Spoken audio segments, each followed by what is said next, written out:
What's happening, everybody, and welcome to this latest episode of the Endless Celts Podcast. Switching things up a wee bit today, you may have already noticed that Stephen's not hosting.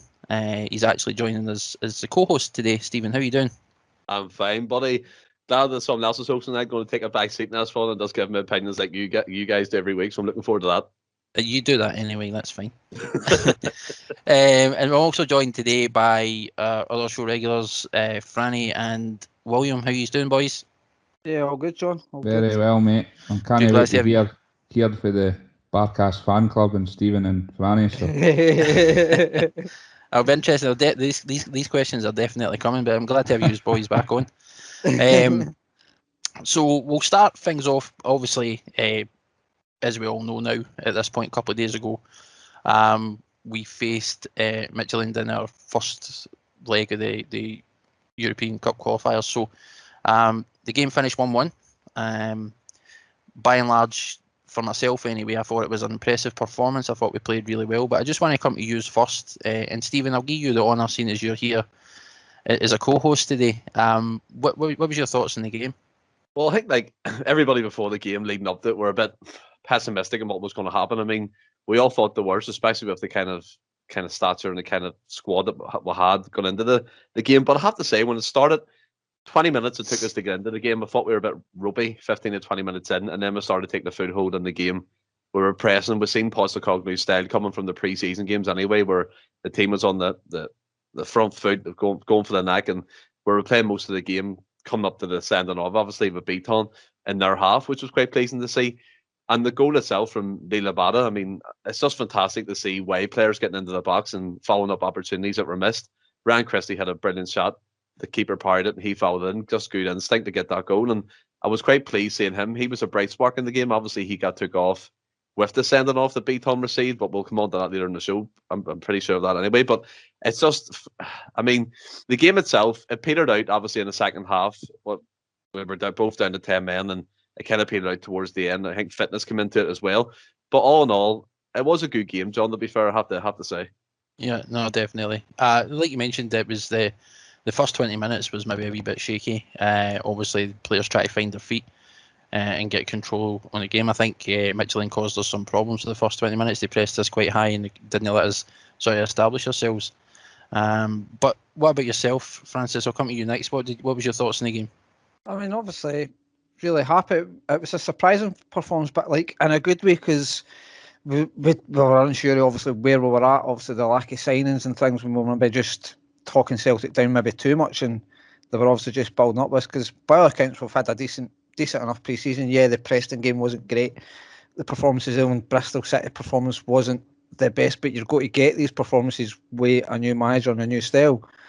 But I thought I was really happy with the performance. Like Stephen said, we 10 maybe 20 minutes into the game, but then after that I think we controlled it for a large part, and it was plenty of guys like impressed and stuff, like Abada, like I said. Christie I thought was man of the match for me. McGregor looked really good.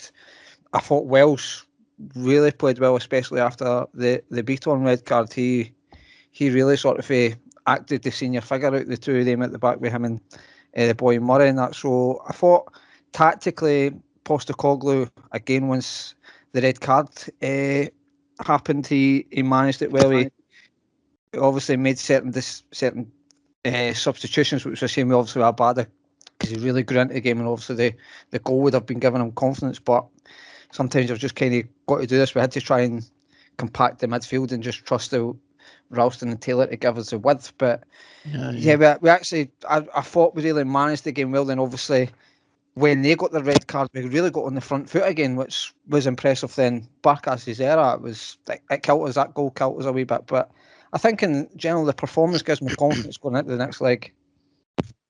Yeah, no, and definitely, and to steal Stephen's catchphrase, I 100% agree. I think that one of the things you touched on as well was the sort of hesitation getting into the game based on pre-season. Obviously, we were a wee bit maybe unsure about how we'd perform.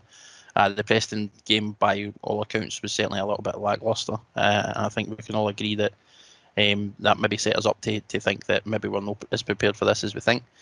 But like once we came into the game, I thought we were outstanding. William, just coming to yourself, having watched the game, what was your thoughts on the performance?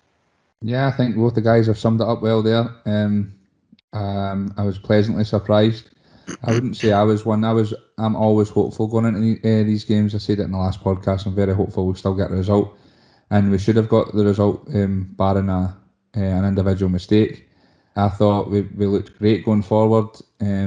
Created plenty of chances. And McGregor hit the bar also, and Edwards should score. He passes it back to the keeper when he goes through. I don't know what he's thinking. Lots and lots of positives and very little negatives for me. I thought McGregor and Christie were unbelievable. They covered every blade of grass.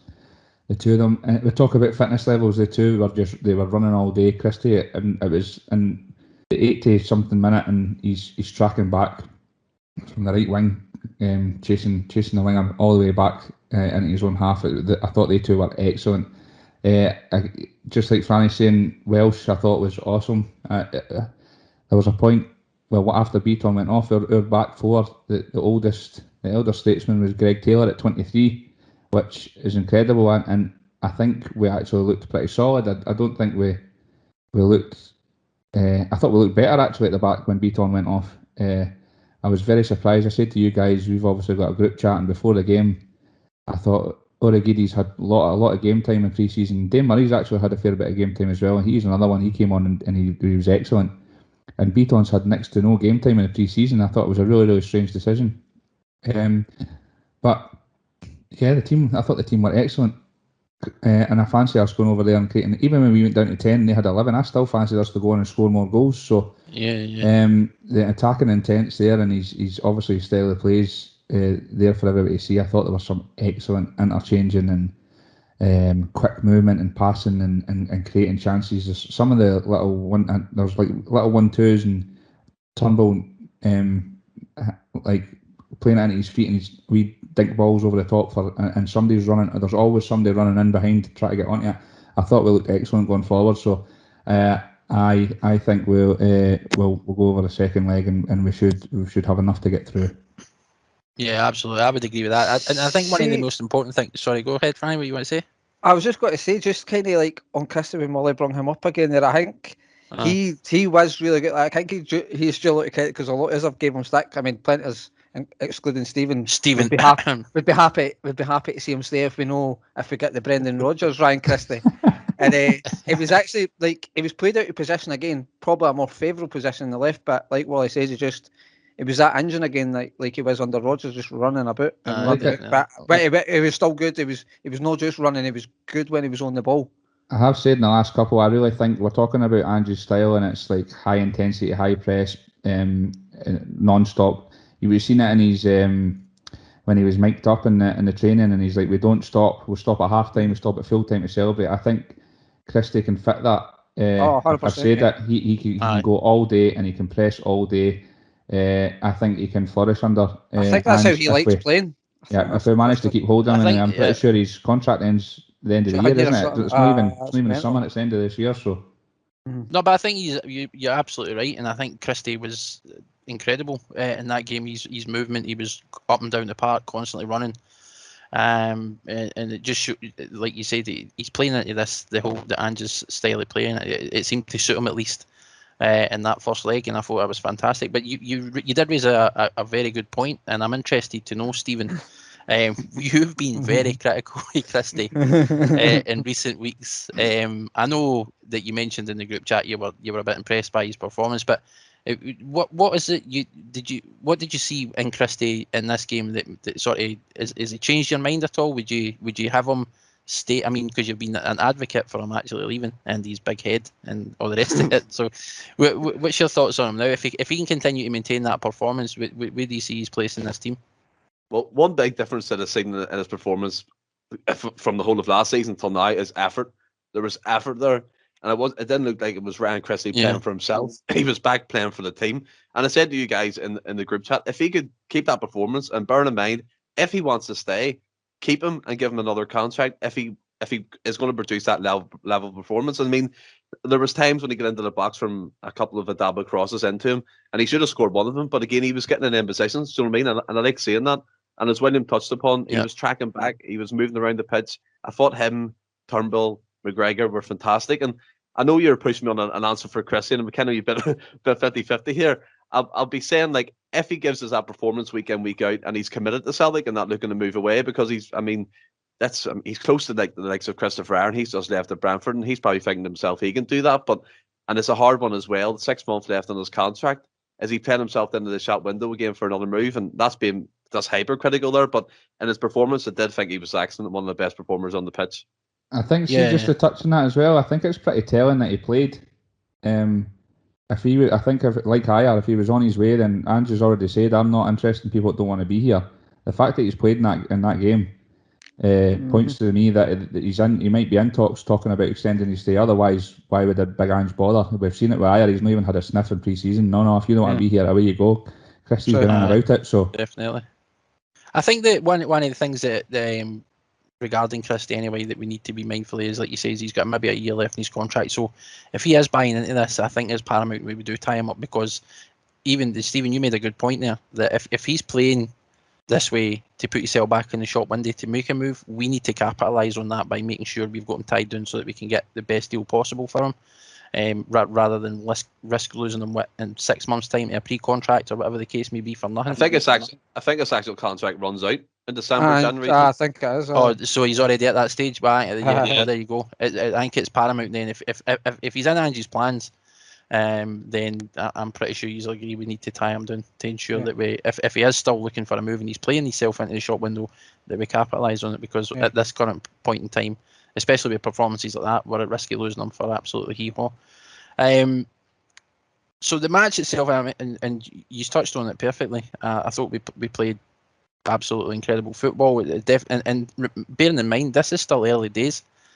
I think that this is a kind of style that we enjoyed watching, and that we are going to enjoy watching throughout the course of the season. But see, in time, once this style clicks, I genuinely think we're going to be giving teams absolute fits out of the park, because I don't think they're going to be able to cope or keep up.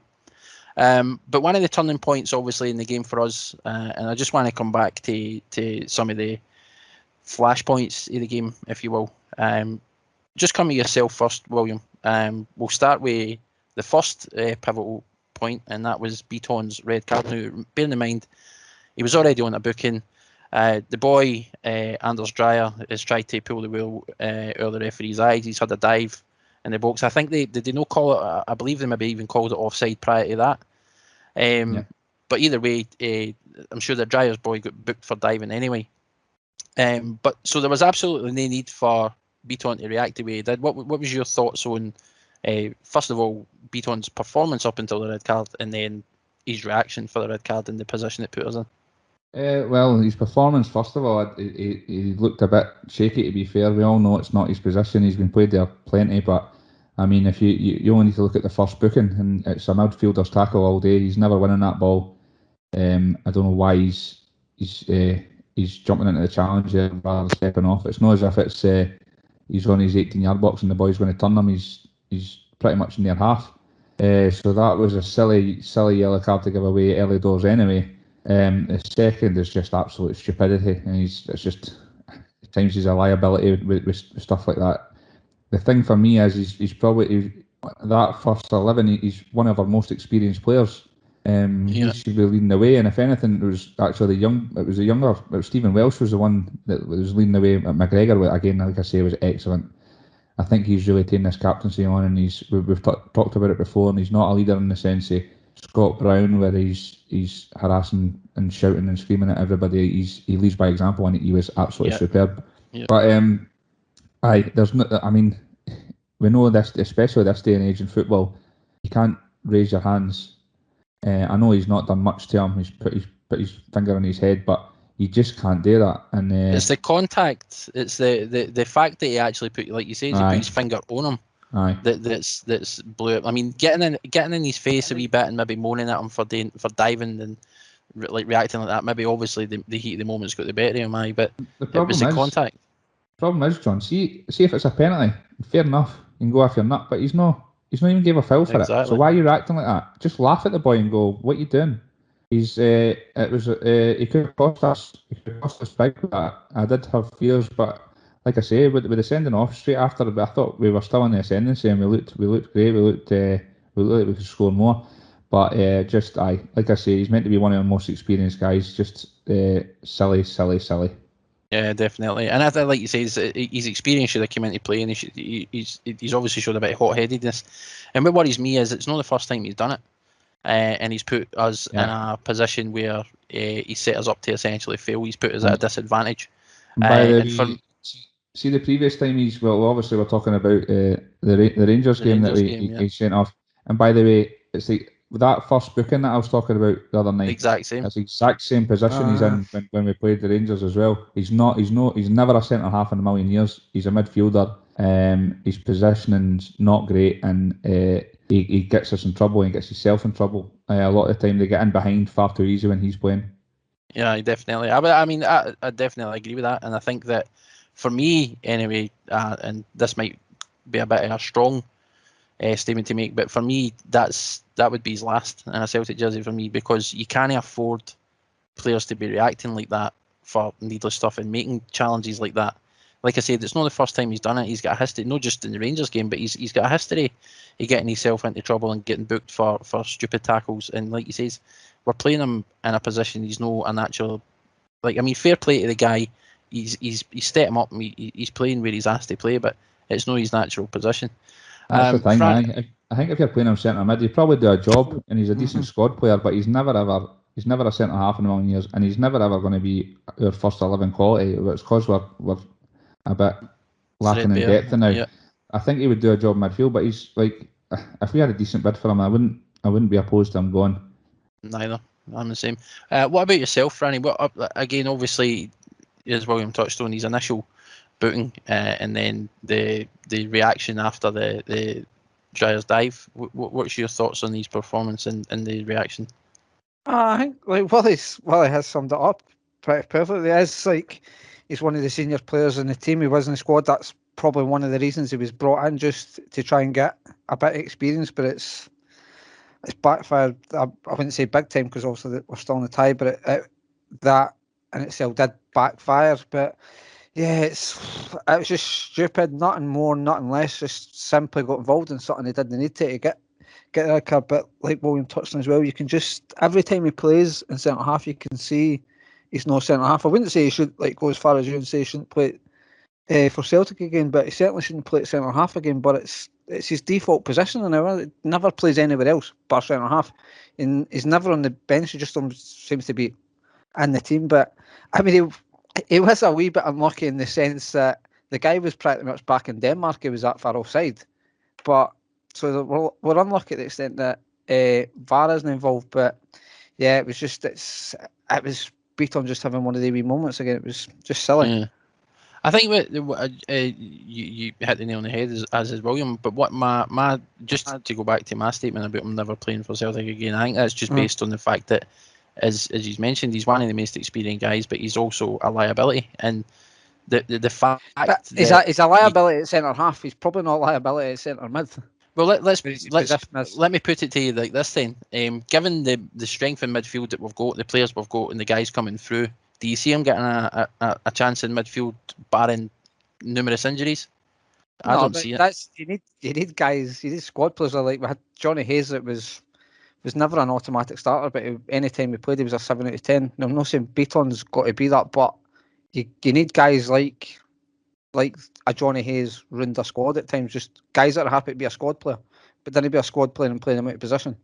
But so that's what I'm saying. It's like he's as it stands at the minute, I can't see him fitting into the midfield setup. Enough players in midfield, enough depth in midfield, and he's a liability at centre back. So you ideally you're not playing him at centre half either, which leaves him what?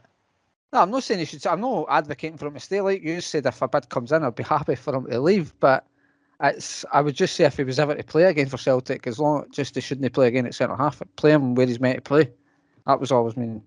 If you're going to play him where he's meant to play. Fair point. And what about yourself, Stephen? Obviously, as William and Franny have touched on, he's been played out of position. He's a liability at centre half, and his reaction was ridiculous. What was your thoughts on it? I think this whole centre midfield debate needs to be put to bed because Bitton for the last 5 years has played as a centre back for Celtic. I can barely remember him playing a game of centre midfield, and he's been a centre back for 5 years, and he's going to stay that way. He's not going to be converted back up to centre midfielder again. I think you're right, John. He won't get in that battle anyway. There's too many quality players in front of him. But in regards to that game, William said brilliantly there at the start of the show that it left Greg Taylor at that point being the most experienced player within the back four or back three at that time when he got sent off. Bitton was trusted to play and being an experienced player and show the likes of Welsh, Taylor, Ralston, who don't really have as much European experience as him, how to play the game, talking them through it. But it's them rash moments, and William said it brilliantly. He caught in the same position that he did against Rangers, booking, and then he reacts to the dive that is Andres Driver, did you say? Yeah. Dreyer, I think his name is. Dreyer, yeah. He dived in the box, and it wasn't given as a penalty. It wasn't given as a foul. It was just play on, get on with the game. And it's just, obviously, your emotions are pent up. Obviously, getting fans back in the ground and might have pent it up as emotions kind of emotionally. But, I mean, it was a stupid reaction, putting your finger in anyone's face, especially poking him on the head, which he did. And European football is totally different from SPFL. European referees see that as a red card or a second booking, and rightly so. And I'm much agreeing with yourself, John. I don't think he should play for Celtic again. I don't really see the need for him. We should be replacing the likes of Bitton now with new players. Like Uragidi could have played centre back. Dane Murray, who was far better and far more composed than Bitton was. Bitton played about in total 20 minutes on the pitch because he was off 10 minutes with a head knock, came back on, and he done that. You know what I mean? So Yeah. For me, Bitton shouldn't be anywhere near Celtic. Not anywhere near the squad, but starting an important game like that, his sole purpose for me, this is going to sound harsh, is kind of helping Abada settle in.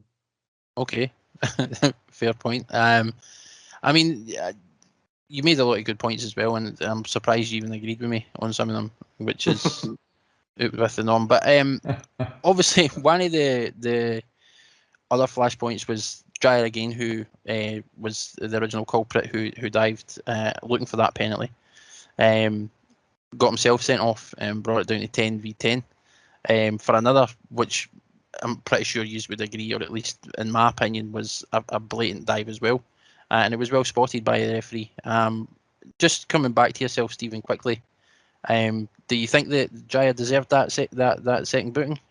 Of course he did. I mean, simulation in the game is everyone's pet hate, isn't it, really? I mean, VAR, Francis said it there, that wasn't involved in the Midtjylland game, so the referee probably wouldn't have had a chance to see. Obviously, he was offside for the first booking in terms of the Bitton flashpoint, but this one I think was from a challenge or kind of perspective challenge from Welsh, wasn't it?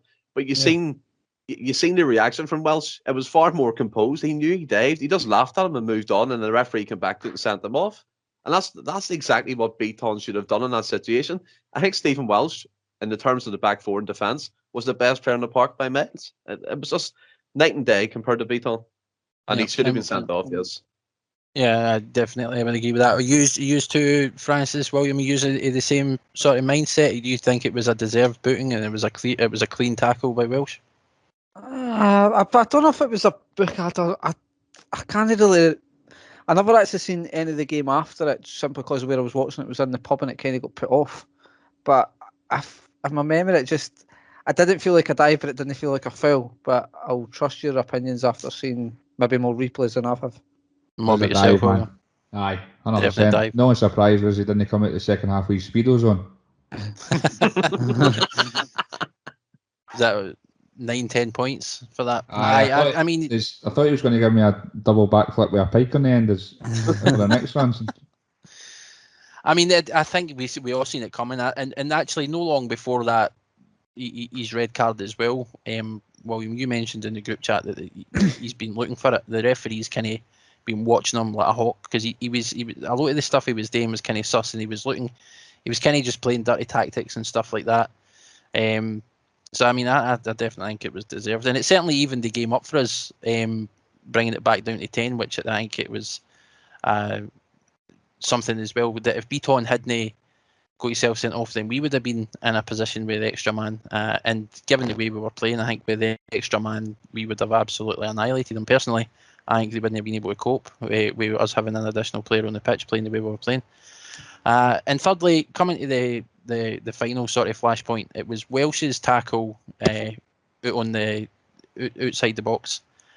For me, was a clean tackle. He got the ball first. He did get the man after, which some guys will give it, some guys won't. But for me, it was a clean tackle, and it shouldn't have been a free kick. But then there's the free kick itself at that angle, and I can't. It was the Brazilian boy that took it. I can't mind his name. Do you remember? Who was it? Evander or something. Evander. Aye, Evander. Obviously, he just went for goal at that angle, which itself was crazy because normally you just try and float that into the box and hopefully one of your guys gets a head on it. And any other decent keeper worth their salt would have followed through with that attempt or shameful attempt that Barkas tried and for whatever reason pulled out of. William, when you seen that, and I think we might, I don't know, Franny might not be in agreement, Stephen might not be in agreement, but I know you and me have been very critical of Barkas. This was his chance to sort of prove himself. He was on the European stage again. For Evander to take the shot the way he did, it should have been a routine clearance for a keeper. He went for the ball, but then he pulled out it. Now, whether he thought it was going wide, I don't agree. Any keeper at that level, for any club, if you think it's gone wide or no, you should be going for the ball at 100% regardless, and ensuring it definitely does go wide. None of this just letting it go because you think it's gone wide and then ending up penalised for it. But he, for whatever reason, pulled out of this. Now, whether that was the case or maybe he just shat it, which is what I believe. I think he's got paper wrists, and I think he just I don't know if it was fear or something that got him, but he just didn't look sure, and he pulled out of that save. What was your thoughts when you seen him pull out and pull his arms back, and then that ball hitting the back of the net? And it's unbelievable. First of all, I agree. It's never a foul. I know in this day and age, it's if you take the man at all, but 10 years ago, that's an absolutely wonderful challenge. And I thought it was harsh on young Welsh. Like I say, I think it was his best game in a Celtic shirt. I thought he was absolutely amazing, an absolute warrior. With regards to the free kick, I mean, the boy's obviously short in confidence. To be fair to him, right, I'll put some of the positive stuff out there first. I thought he actually started the game no bad. He looked decent with the ball at his feet and stuff like that. But it's just, I don't even. There's not even words to describe it, John. You're bang on. If he thinks that's going wide, he should still. It's that close to him, and I don't think there's anyone anywhere near him to challenge him. He could actually header it away. It's that the ball's that close to him. And he could have caught it. He could have caught it. He could have headed it. He probably could have taken it in the chest and done 4 PPR easy. I don't think he could have caught it, but I'll let you finish. I don't think he could have caught it. I'm sorry, Franny. I cannot agree with you there. He could catch that, no bother. He actually, he's got his hands out there, and he pulls his hands. I agree. You should save it. I agree. You should save it, but I don't think you're catching it. He should be parrying it away. I'll say that much. Right. I'll leave it to the fucking Barkas fan club then, because I don't see why. Honestly, can't I see why you keep arguing against this guy's case? I've not got to argue for his case. So. I don't know how you can't argue. Contradicting Carty at it again. No, I'm just being realistic. You can't argue when a keeper's made a howler. I'm not going to argue for a keeper making a howler.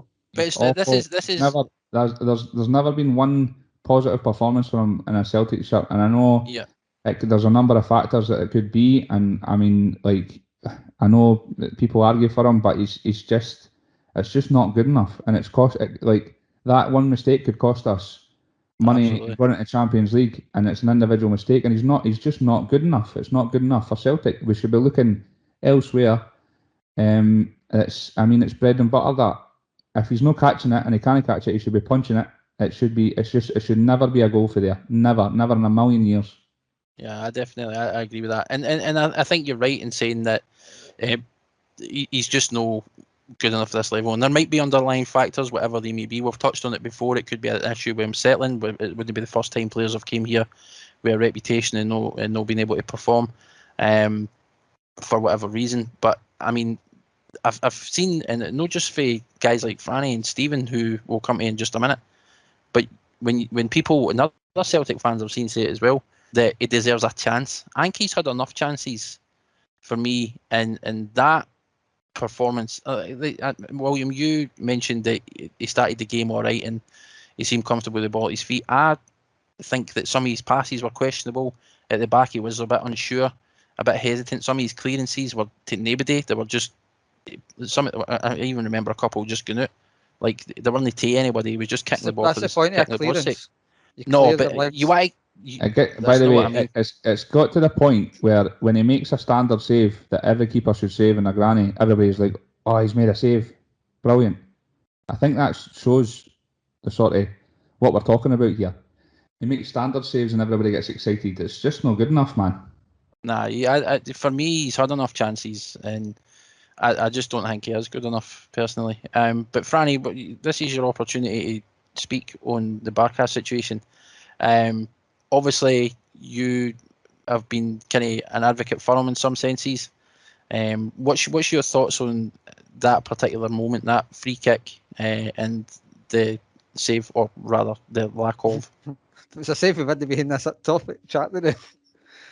Or the attempted save. Like, as you know, I try and back the guy, but he makes it damn near impossible when he does things like that. Like, I don't agree you should catch it. The boys hit a world there. Like, the boy could hit that about another 20 times and never hit it that good. The boy has caught it sweet, but a keeper should be saving that.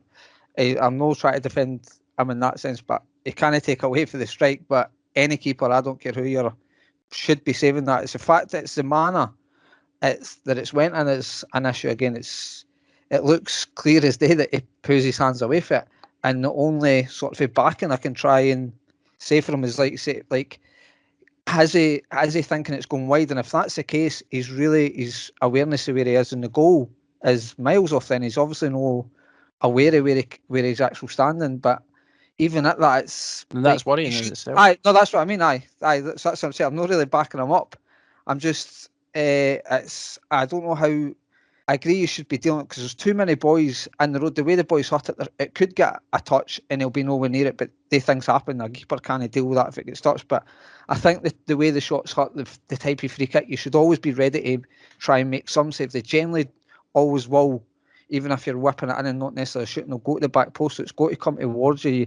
They generally don't go away out. There was no way that was ever going wide. So if he's thought it was going wide, his awareness off, so it could just be a confidence. It could just, like, everything's gone for him. Like, I try and make a case for him, but situations like that just make it damn near impossible. And you're trying to go back to situations where you're going, oh well, he done this good, but the mistakes he's had totally outweigh it. But I tried to do a wee bit sort of a research on way Celtic and stuff to try and make a case for him, and like I found some mad facts which I would possibly question. Like he's played 23 games for Celtic and had 11 clean sheets. How? I don't know, Ken. Like for Athens, he had just over 100 games and 70 clean sheets. So it's like, have they just sent their own keeper there or something? I really don't know what the deal is, and honestly, I don't think I'll be back at him. I'm firmly, well, not, I wouldn't say firmly, not backing him. I'm calling bullshit on that 11 clean sheet stat right now. All right then. Well, all right. It's very true, by the way. It's very true. It's very true, but it's very Seems true. highly unlikely. While you're talking there, I've just watched the goal about 5 times over again there in slow motion, and you should catch it all day long. I could catch up on slow motion too, but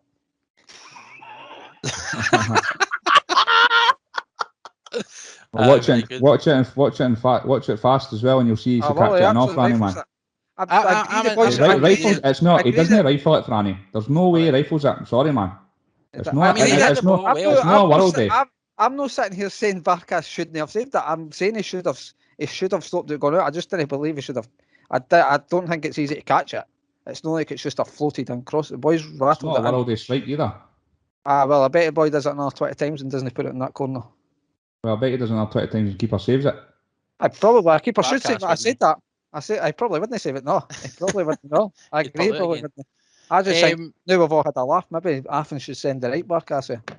I mean, like yourself, Franny, and you posted a video as well. Some of the stuff he done in an Athens jersey, and he's That's nowhere not the near. Barkas we've got. It's definitely no. And if that was the keeper we had, we'd be laughing. But ultimately, I mean, as I said earlier, we get players who'll come up to the SPL and they'll come to ourselves or other clubs and they come up with a better reputation, but they just don't settle. And sometimes it just doesn't work for them. And they can't. Maybe it's the pace of the game. Maybe it's the noise, the fans, the lack of fans. It could be a variety of different things. But just for me, I think his chance is gone. But Stephen, you have probably been the biggest advocate for Barkas on this podcast, and you've backed him numerous times and said that he deserves a chance. Are you still in the same sort of frame of mind after that game? Do you still believe he deserves to be part of this team? Well, I've just got a wee thing to say for you first, okay? Just have we listen to this, right? Now, this is the direct quote from the internet, so it goes like this. Right, wait, Your right hand out, your right hand in, and shake it all about. You do the hokey cokey and you turn around, and that's what Barkas is about. Yo! I love it. I genuinely believe, right? That's getting cut. John ruined that big time for me, but sure. I genuinely believe Barkas will be still Celtic number one. Christmas time, don't care what any of you say, I do believe it. I think that the free kick wasn't a free kick. As you said, William Stephen Welsh was an absolute warrior all night. Best man on the pitch for me in regards to a defensive sense. Couple of interesting things about the free kick. Eric Suyachenko danders over to Evander, whispers in his ear, slow walks away. 2 seconds later, send it back in that. So obviously, he's told him to test the keeper because, again, he has that reputation as a keeper. He's kind of shaky, which is understandable. We've all seen it last season, but it's hard. It is hard to make a case for him. I do agree. It is hard, but you have to look at it like this: we've shelled £5 million on the keeper. Affin's number one, was Greece number one for a while there, obviously until he came to Celtic and things kind of went wrong for him. And in an Affin's jersey, he was brilliant. He was in that team. They played us, they knocked us out of the Champions League. And the key difference is he had a back four in front of him that was settled, and they were absolute machines. The 2 centre backs for the Affins that night were unbelievable. Unbelievable. We don't have that. Maybe he has no trust in who's in front of him. Never mind the centre backs have no trust in the keeper. I mean, Barkas can't go from £5 million to dwarf Celts. I don't buy that one bit. And I would take Barkas all day, every day on a Sunday, especially over Scott Bain. He is trunks. I'd see that argument that Bain's better than Barkas. Out the door. No chance. I think Barkas, regardless, Celtic aren't going to ban our keeper. And this whole sentimental bullshit around Fraser Foster will bring him back because he can stop a goal. He will not suit the stain of Ange Postecoglou. Not a chance. Ange Postecoglou wants keepers on the halfway line. We've seen it. We've seen it in parts of that Midjtylland game. The keeper comes out, he has to get involved in the play. And I'm sorry, as much as Fraser Foster's a cracking goalkeeper, he will not do that. And Ange Postecoglou isn't the man to compromise his own values and his tactics for one man. No chance. My opinion remains the same. Barkas will be number one for Celtic going forward. Right. So I just want my thoughts on that. We do need another keeper. That's plain and simple, and I'm pretty sure you'll agree that it's necessary. How you don't know that though? And this whole talk about Foster, that's just paper talk. We know it's pish. It's not happening. We talked about it on the last episode. If we'd like it, if it happened, I agreed that I would take him back because he's an incredible goalkeeper. He does his job well. But ultimately, we know that's not the case. That's not happening. But Celtic, for me, definitely need to be in the market for another goalkeeper. And name me a goalkeeper who you get right now. Go. We're not really got to know players at Celtic because nobody knew Abada, nobody knew Starfelt, nobody knew half the guys. That's the exact point. There's no keeper out there that we can we don't really know that. We don't really know that. There probably is keepers out there. There's plenty of keepers out there. Stephen, I've tried like you back. I agree. I think he will be our number one going forward because I think he'll prioritise other areas. But I mean, I would be happy if we went and got a keeper like. For me, definitely.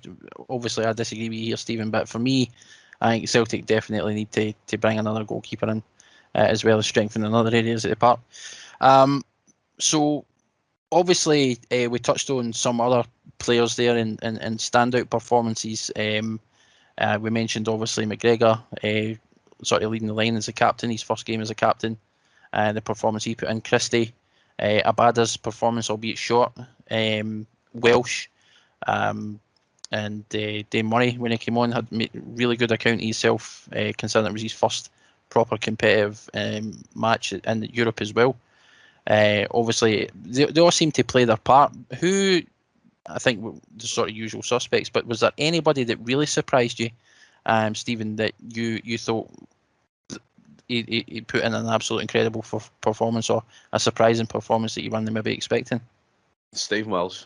That guy was immense. There was obviously top performers around the pitch, but I mean, every time that Midtjylland broke forward, he was sliding in, taking the ball out of nowhere. At one point, there was him just chasing players by himself and winning the ball and doing tackles, getting stuck in as a defender should be. I know the jury's still out on him, and it's still out. It is. I mean, that performance, he was excellent. And in regards to other players, I thought Turnbull, he's added an extra dimension to his game. He's tackling players, he's tracking back, which is good to see. Cal McGregor seems to be back to his normal self again, carrying the team forward, passing the ball around. It shows you the big difference when he knows what to do instead of trying to guess what he needs to do from a manager beforehand. But it's good to see that. I thought Abada was excellent. He was like an old school type right winger, taking on the player, whipping him cross balls and then following in shots and scoring offensively himself on his debut. Christie was excellent. I mean, you know my opinion of him, but I can't really say anything different than that. Greg Taylor, solid, ordinary to me. Beaton, crap. Dane Murray, I had to give a big shout out to Dane Murray.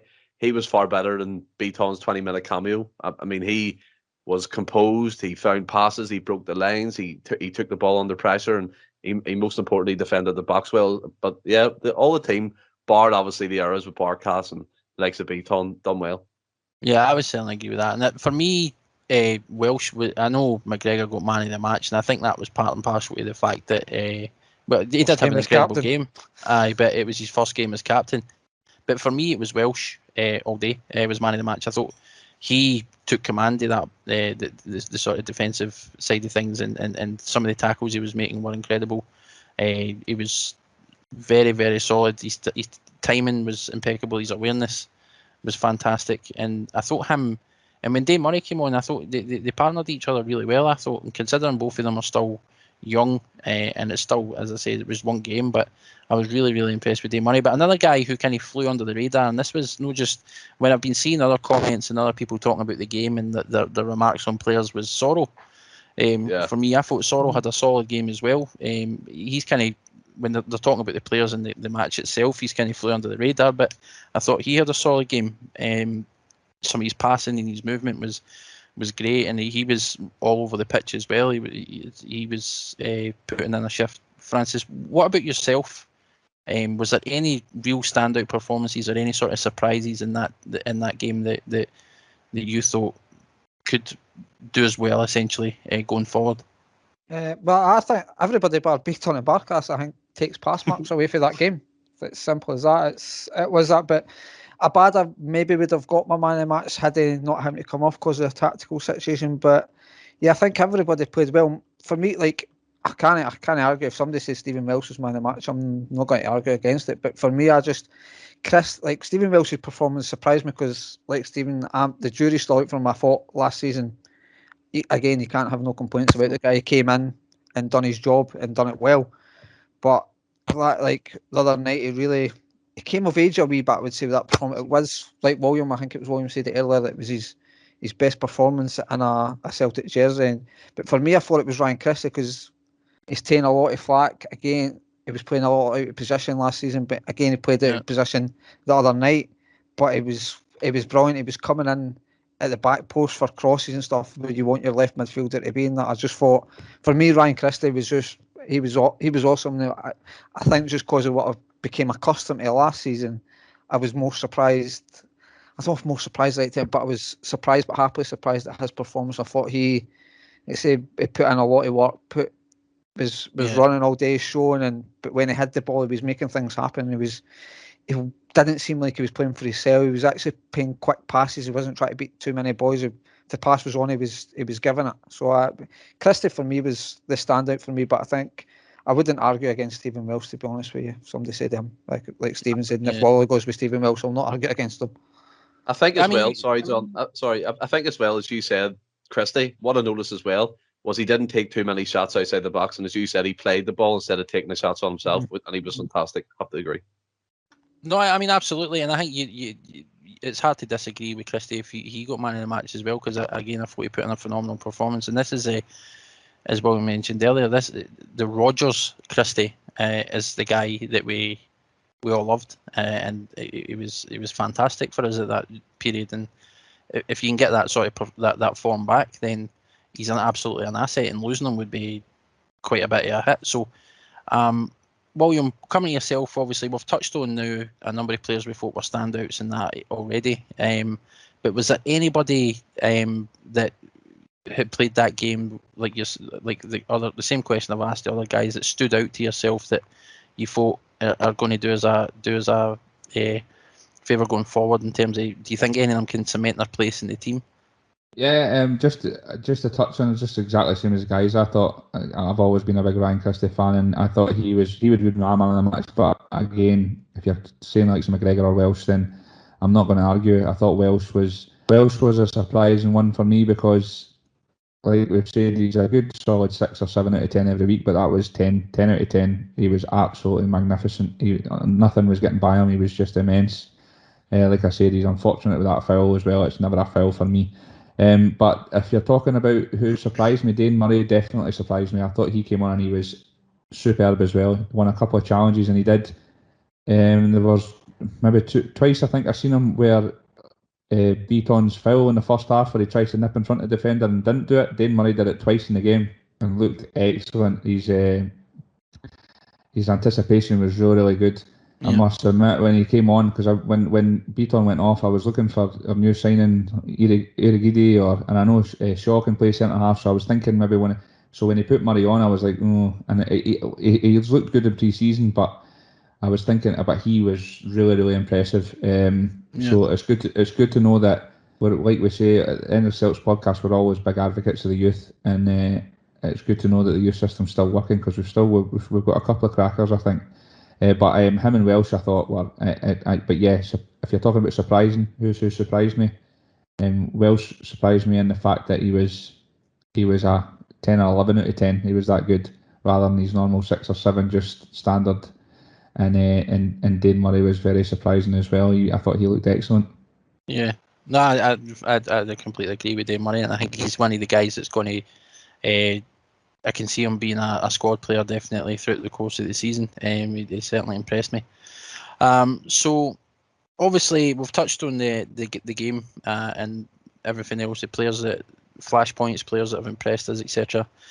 Players that didn't impress us. But going to the sort of post-match, obviously Ange had a post-match interview where he was asked a variety of different questions. Did many of you guys had a chance to check out the interview at all? No, I'll be honest, I've never seen it. I've read bits about it on Twitter. I've seen it, yeah. Is that a no? You've not seen it? No, I was because the game went off as soon as it was finished in the pub, so that was it for me. I've seen it, mate. Aye, so obviously they did a standard post-match interview with Ange Postecoglou, and as the media try and do on occasion, try and throw him some left field questions to get him to stumble, and I thought he handled himself perfectly. So obviously it was his first competitive game, and it was a draw, but they tried to draw him in on the situation where Barkas failing to make the save, and the Beaton sending off. Just coming to yourself first, William. Seeing as you've the only person that said that, what was your thoughts on his comments regarding the whole Beaton scenario and the game overall? I was very happy with what he's saying. He's always looking at the positive side of things, and rightfully so, because I thought it was a really, really good performance. And he said himself, you can tell he was upset at the result because he wants to win and he's a winner, but he also took away the positive sides, like I said, rightly so, and not just this presser, every presser he's been in. I mean, we all know what the British media is like. They want a quote for their papers. They want to hear him saying something that they can twist or it's a detriment to the club or himself, and every time he just comes back with an answer and puts them right in their place. It's been flawless so far. He should be a politician or a salesman or something because he make a fortune. He's never ever wavers. He's been good. And I thought I thought he was spot on with his analysis of the game. And to be fair, he never, for what I've seen, he didn't try to defend Bitton or anything. He just says, "Listen, you can't do that. You can't raise your hands when you're on a booking and all the rest of it." And so, again, massive pluses. He's very, very impressive. The media stuff, he's just absolutely spot on. I think the Scottish media have met their match for him. No, absolutely. And I think one of the things for me that impressed me with his post-match comments was the fact that he was fully praised for the side. There was no sort of negativity. He's kept that sort of stuff, I believe, in-house. I don't believe for 1 second that Bitton go away with that. I think I'm pretty sure Ange had a word with him after the fact. Yeah. But he's kept it in-house. He's kept the laundry away in the basket, so to speak, and he's been fully praised for the guys that did play well. He's not trying to take his shine off anybody. He highlighted specifically that Murray came on and done well, that Welsh's performance was great, the defensive performance as a whole was great, that players worked very, very hard to maintain the ball, even going down to 10 men, how hard they worked, and they managed to keep some element of their shape and keep pressing, and their work rate was incredible. He mentioned as well that he didn't feel let down by any players, and obviously that Bitton. I think the only negative thing you could say about what he said about Bitton was that the Bitton, essentially it was disappointing for Bitton to let himself down, but he also then went on to say, I know how much he wanted to contribute. So even with the media, he's not just shunning the question either.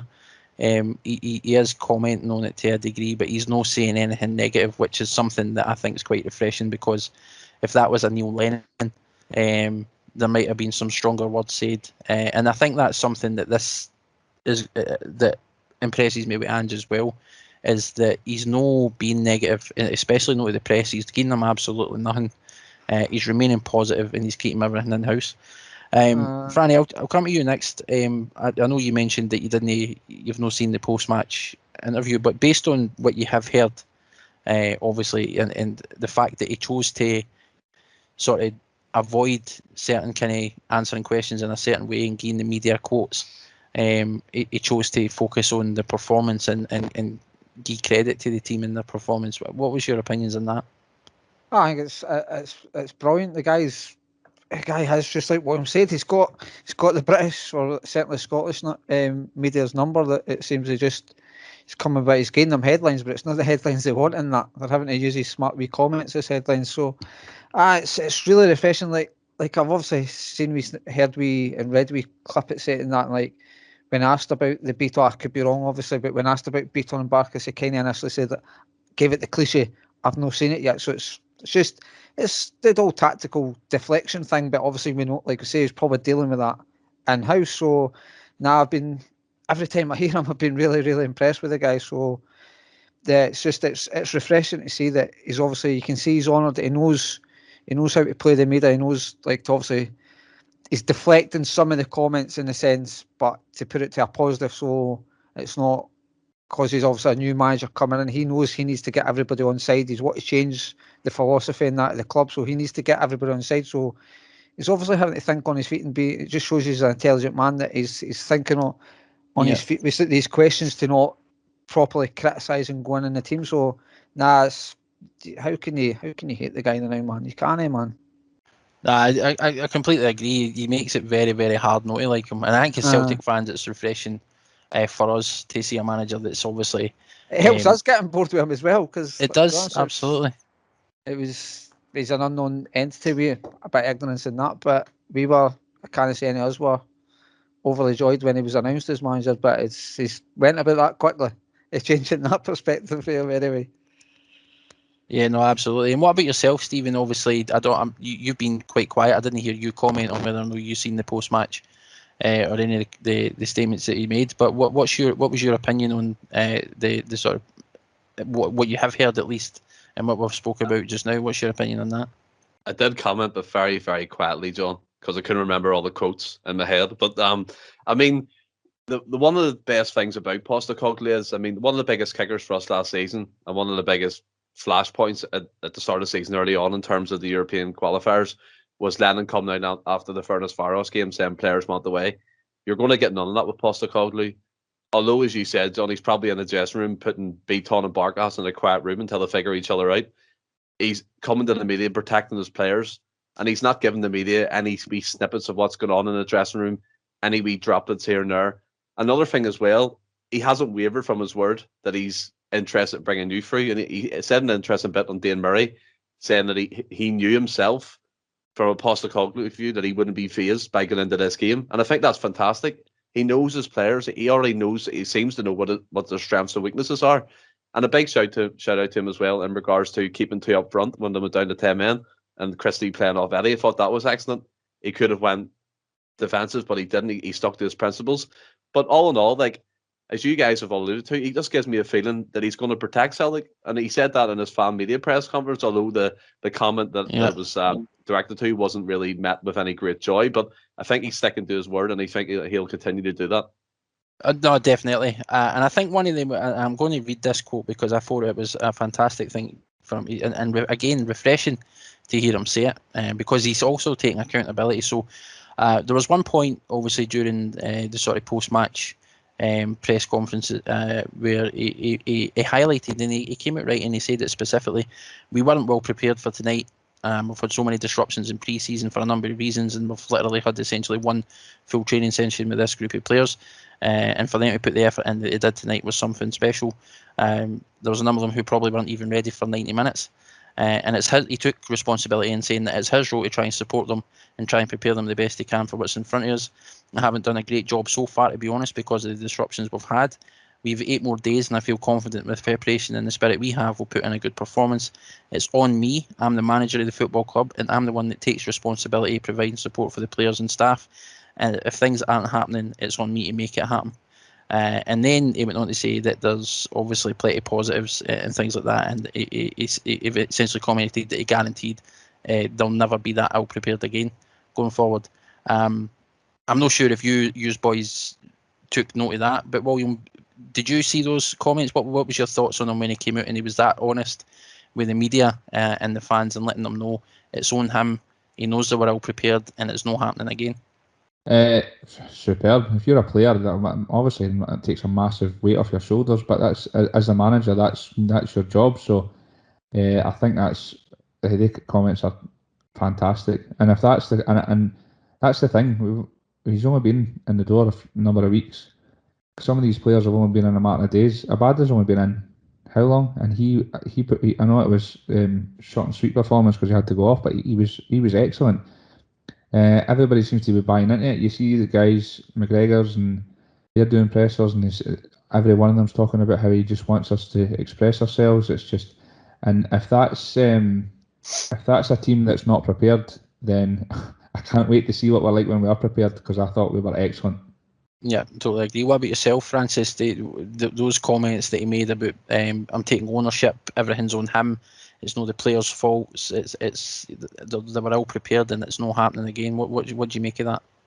I just like what Wallace said. I can't wait till we're prepared. And yeah, I like the comments. Just simply, it's keeping the blame. He's shouldering the blame, and that is putting his responsibility. And you just hope the players. It looks like, but for me, that type of comment, the players should be looking at it going, the manager's not calling us out. So hopefully, he's got our backs.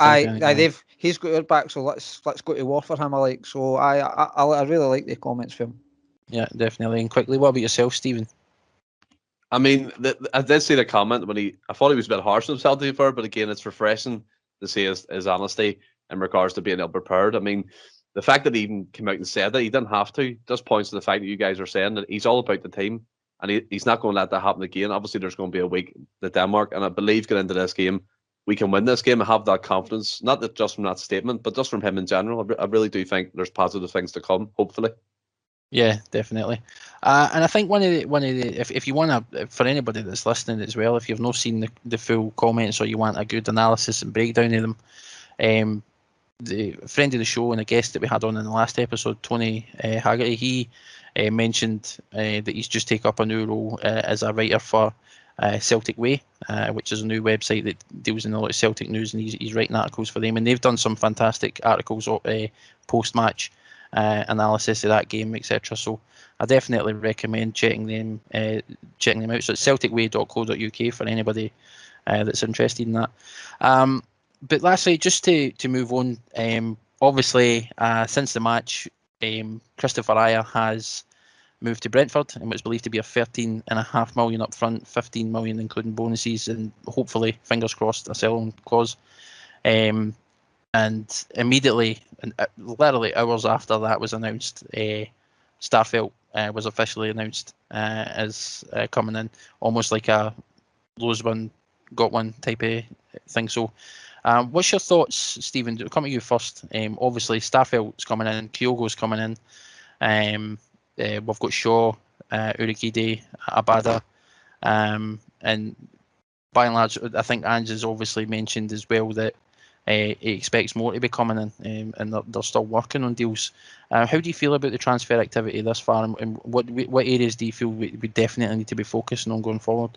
Well, just about a week and a half ago, when we were on with Fran McGinley, I was berating the board for the slowness and the high slow it's taken in regards to transfer activity. And ever since then, I think they were listening. They've kind of stepped up a bit. But I mean, in regards to the Ayer first, I think that's a great bit of business. £13.5 million up front, plus £15 million if he reaches the bonuses and add-ons. And as you said, John, a wee sell-on clause in there, and you're laughing. I think that's a brilliant fee to get for him, especially in the last year of his contract. Starfelt, as you said, it's 1 in 1 out scenario. That's a direct replacement for him. I do believe that we need another centre half in there for just the added experience. Urhoghide, Welsh, Shaw can play there. Beaton, I don't think will feature much going forward. So you're going to need another one in there.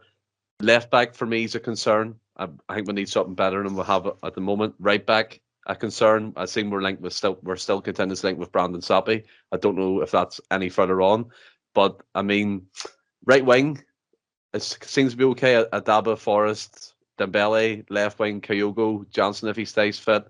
Up front, we need another striker, definitely. I think we're heavy packed in the midfield area, so I will focus on a striker, right back, left back, and another centre back at the moment. Okay, interesting. I would agree with most of those myself. I think a left back and a right back are priority number one.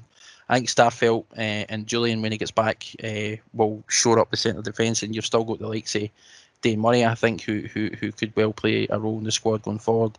And Welsh, again, if these are the kind of performances we're going to get him, he was solid towards the back end of last season and showed that he's capable at that level as well. I think we're all right central defence. Midfield, I wouldn't touch central midfield anyway.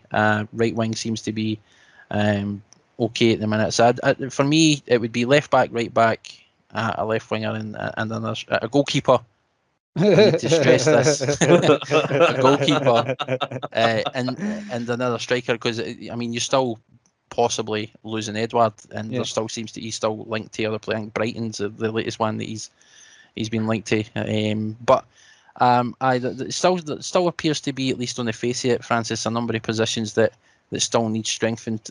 What's your thoughts, first of all, on the transfer activity since we last sort of discussed all this? Starfelt coming in, Ayer leaving, and what areas do you think we need to strengthen? Well, I'm happy with Starfelt coming in, because the longer it kind of went, it seemed like it was not going to happen. I thought it seemed like maybe that was holding up the Ayer deal as maybe getting the replacement. So I'm happy with that. Then also excited to see the Japanese boy. I'm not even going to try and say his second name, because I'll start sounding like Stephen. Oh, I have I've mastered that name. Well, you can wait. Just before you continue, what's his name, Stephen? Kyogo Furushimi. I mean, I'll trust you. I can, but I'll take that. If I've to kind of answer your question as the status quo where we are, considering Edward is not away yet, and Christie, who seem like, and possibly in Cham, who seem like the three most likely to leave if they are going to leave. But if I've got the team as it is now, I think we still need a right back, possibly two, but I'll not be greedy, we'll just take one. I would like a left back, but I can accept with Taylor going forward. I think maybe a left winger. I know the Japanese boy can play there, but I think he might play up front as well. But yeah, a goalkeeper as well. I would have maybe said a central defence until Murray the other night. He really impressed me, so I think we might be okay with him. So yeah, probably for me, a goalkeeper, a left back, and a right back and a left wing. Possibly, if funds allow it, maybe go for a striker. But a lot of that for me depends on Edward really. But Yeah. it's whether we can get all these boys in this window. I think you should concentrate on defence really. Then now try and shore that up, because if we keep Edward, keep Christie, we're going to be okay going forward, I think. I can't believe, Francis, you've left me alone now on the Barkas train. Thanks very much, buddy. Mate, I've not totally left you alone, but if Celtic signed a keeper, I would not be disappointed. Simple I as think that. it's paramount, but this season's far too important for us to be relying on him going forward. And I mean, if he does kind of fall and continue to sort of fail to meet the sort of expectations of the likes of Stephen, then I think that you're left with Bain and Hazard in this season. All seasons is one season we need to be wrestling that title back. So I don't think that's worth the risk. That's why I say that a keeper is paramount. But William, just coming to yourself quickly, what about yourself? In terms of the signings we've made thus far, Starfelt obviously the most recent one, Aya leaving. Where do you think we need to strengthen, and how are you feeling about the transfer activity? I'm very happy from what I'm seeing so far. I don't know much about Starfelt, but from reports I'm reading, by all accounts, he's a very good acquisition, ball playing centre half. So I think it's an area we need to strengthen. I'm in agreement with the guys and yourself. I think we probably could be doing another one. Saying that, if we had a fully fit Julian right now, I wouldn't be feeling it as much. To be fair, I think Julian's was fantastic in the season before he got injured. Yep. So I wouldn't be too disappointed if we didn't get another one, although I would like us to get another one. I still can't believe we've not got a right back in yet. Tony Ralston shouldn't even be a fourth choice right back, never mind our only right back at the club. We've not even got one in. We've not even got one in. I think that's a position we really need to get somebody in as soon as possible. Especially in this the way Ange likes to play. As much as I'm not a fan, his pre-season he's been fairly solid, and I thought the other night he actually did okay. But every time he got down, I don't think he got across in the box. It was blocked every time. And saying that, I like Taylor, but his final ball was dreadful the other night as well. He kept overshooting it and stuff like that as well. So I'm like you, John, at left back. I think we can be doing better. We should be getting another left back in, but if we don't, I think we've got two decent left backs there. We need a keeper. Keeper and right back for me are the two. That's paramount. I think midfield we're pretty well stacked. I'm very happy with midfield. I'm banging on about Shaw in pre-season, and he didn't even get a look in the other night, and the three centre midfielders were excellent. On the wings, we're looking very good, and I would like to see another striker coming as well. I said about Christie earlier, and the fact that he's been given the game time there, and it's maybe looking like he's looking to sign a new deal. I might be doing a Franny here and contradicting myself. I'm not so sure it is the same with Eddie. I think it's maybe just a fact that he's not got anybody else. And saying that, Big Ange just said if you don't want to be here, I'm not wanting you here. So you never know. We could maybe get him signed on, or he's here at the end of the season and we'll let him go for free. But I know I'm pretty happy with transfer activity, barring the fact that I think if we got if we got a good right back in and the window shut, I'd be fairly happy. But I think we need 2 or 3 more in. Yeah, I definitely agree with that. So obviously I think we're on agreement that there's still a couple of areas, especially the sort of right back, and I think we're overwhelmingly in favour of a goalkeeper coming in as a replacement. 3-1 now anyway. To be fair, I think it's just, and it's similar to last year. We were raving about the window last year, but I think it's more the fact about the players we've kept. I think there was rumours that Calmack was going, and like Turnbull was on fire and stuff like that, and we were worried about Eddie going and Christie going. And so I think if we keep hold of these guys, which it looks like we could be doing, then it's going to be a fairly successful window. If it's not, and a couple of these guys go in the next few weeks, then we're really struggling. We need to get that's a different argument. Aye. Yeah. So almost getting towards the end of the show, and it's been quite a long episode, this one, and I appreciate obviously your guys' time and everybody as well that's stuck with us and still listening. I just want to quickly touch on, we've obviously got another friendly against West Ham on Saturday. I'm just going to come round to each and I'm not going to bother with lineups of that. Just give me a quick result. What you think just give me a quick what you think the result's going to be, Stephen. 2-2 each. Branny, I think a 2-1 to Celtic. I think they'll get a win, but William. I'll go 1 each. I don't think either team will play. I don't think we'll play a strong sides, team. so. Aye, I'm in agreement. I think it's going to be a draw. It could be a scoreless draw for all we know. But I don't think, especially given the fact that again, given that it's on the eve the second leg for Midjtylland, I can't see us putting out too strong a team or asking the boys to work to the extent they did against Midjtylland in the first leg. So I think it'll be a draw as well. I'll just say 0-0 for the sake of it.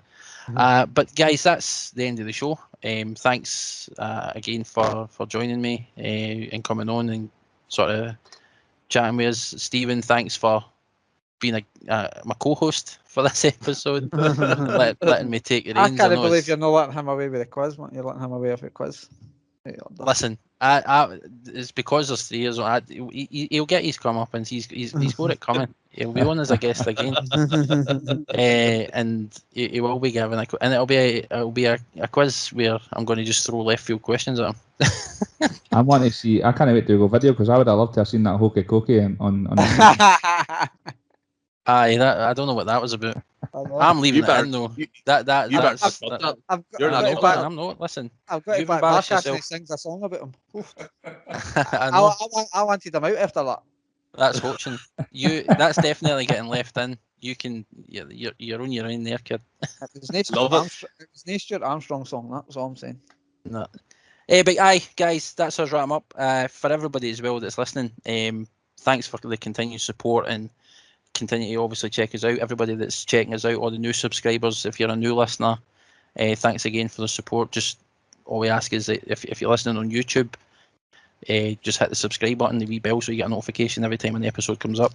And leave us a comment as well. Let us know what you think about the Midjtylland game, the Barkas, Bitton, the player performances, the signings. Just get involved because we check the comments regularly and we all sort of engage with the comments as well. So we're happy to do that if you want to leave us some comments in the on the YouTube videos. A couple of other things just coming up quickly. We are moving to video. That's definitely happening. It's just a matter of when. So that keep your eyes peeled because our faces will eventually be filling your screens at some point. Whether that's a good thing or not is another question entirely. And we may be moving to a new format as well, but I'll leave that under wraps at the minute. We can touch on that. I'll let Stephen announce that as and when it's ready. But thanks again, guys, for joining me. Stephen, for letting me take the reins. And for everybody that's listening, thanks again for your time. And until next time, hail, hail.